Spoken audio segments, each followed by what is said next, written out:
where it was a hugely controversial call, but it earned President Trump tremendous approval in Israel. We're talking about the decision to move the American embassy from Tel Aviv to Jerusalem.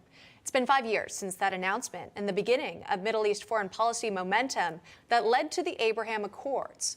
Now negotiations are underway in Rome to expand on what Donald Trump pushed for originally. Jerusalem correspondent Daniel Cohen has the details.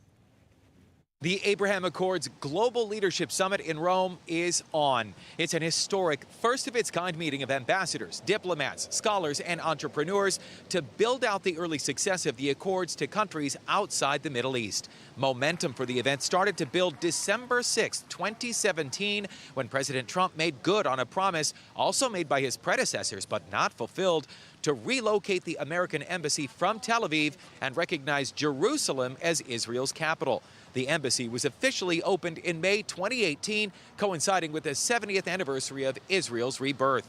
In September 2020, a major accomplishment of the Trump presidency, brokering the Abraham Accords, which ushered in peace through economic cooperation between Israel, the UAE, Bahrain, Morocco, and Sudan.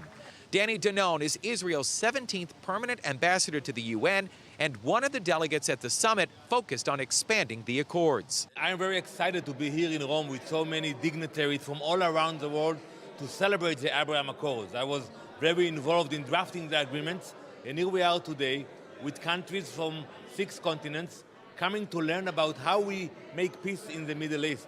And I think we can show what we did in the last 2 years and actually export the values, the Abrahamic values.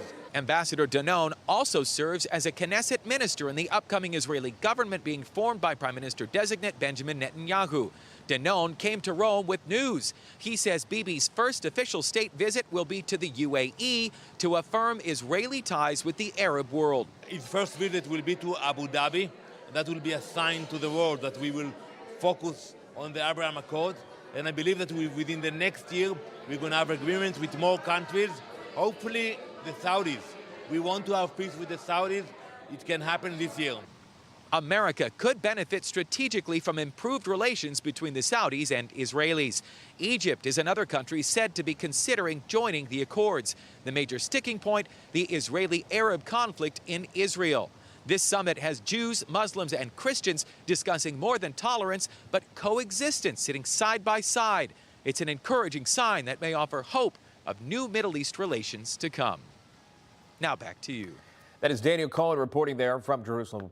No crooked establishment. None of that twisting the truth. No talking down to me. Don't tell me how to think. Don't tell me how to think. Don't tell me how to think. I trust Newsmax. Newsmax. They don't tell me how to think. They Let me decide. Newsmax. Real news For real people.